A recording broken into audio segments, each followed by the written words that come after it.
Welcome back to the final day of Q School, where tour card dreams are dying. They are being lost like tears in the rain. And here at Arena MK, we have seen things you would not believe, like this. The Joker, John O'Shea, taking on Brandon Weaning. Brandon Weaning flying high in the points. He was 5-3 up in this game, but John O'Shea turned it around, pins that double 12. There was a big pause and a wait. He knew he needed to hit that dart to keep his hopes alive of getting back on the tour. You can see him take that dart out. He's going to kiss it in a minute. What a lucky dart that is, eh? It has done him the world of good. Brandon Weaning is now hoping that 6 points is enough. Shane McGurk was going out. That was it. It was the end. He was 5-2 down to Christian Perez. Perez had darts to win it 6-2. He had darts to win it 6-3. He has lost it. Christian Perez, the first Filipino ever to come through Q School, will not be going through again. Shane McGurk, the reigning Lakeside World Champion, has snuck through 6-5 to keep his hopes alive, but he is going to have to go on a run to the semi-finals at least, probably the final. But this is Bradley Brooks, who is just going to keep turning up every day and winning points. Graham Usher, the gambler, beaten by 6 legs to 3, and that is the first point of Q School. So do the explosion graphic. There it is, the first point of Q School of the day, and it goes to Bradley Brooks. Of course it does. He is going to pick up points every day. He might come back tomorrow to win points. Not that it'll be allowed in. It'll be an empty arena. That does mean that we've got a lot going on, and so much can change. Let's bring in Dart Connect, tv.dartconnect.com. As you can see, we've got games starting there between Callum Goffin and Nathan Potter, but if you look a little bit further down, a lot of these players are in a position where they're either going to have to win their tour card outright or go on massive runs just to get into the points. It's not the same for all of them. Cam Crabtree is fighting to stay in the hunt for a tour card, 3 apiece with Dean Gallagher of Ireland. And if we just scroll down there, you can see the games that are warming up. You can also see the games that are completed. We've seen Henry Coates, the youngster, the 18-year-old from Derby, picking up a point by winning the second round against Sean Fisher.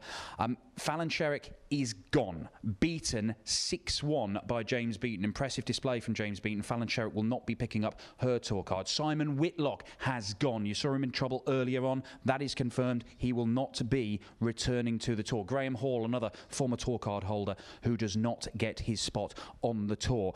Bo against Ted Everts has absolutely battered him 6-0. The former World Youth Champion Ted Everts is beaten, and could Bo Greaves find a way onto the tour? There is only one woman who has ever got on the tour by coming through Q School. That is the great Lisa Ashton. But Bo, the leading light in the female game, is still in the hunt. She is through to the board final, the last 32. She has a point. Let's get rid of that for a moment, because it's all changing. We don't have anything more guaranteed in the UK Q School. It's still just Bradley Brooks at the top of the order of merit and Greg Ritchie. Even Adam Paxton on 8 points is waiting for confirmation. But over in the EU, it is a different story. As the games have been going on, we do have one more confirmed tour card holder. It's a guy we've seen before. It is the Czech number 1, or he's actually the number 2 now at the minute, Karel Sedlacek. You saw him at the World Darts Championship. Disappointing defeat to Rhys Griffin, truth be told, and it meant that he was going to lose his tour card, so he's have to come back to Q School. He has managed to get the job done. 7 points and still going. Let's bring in Dart Connect for over in the EU.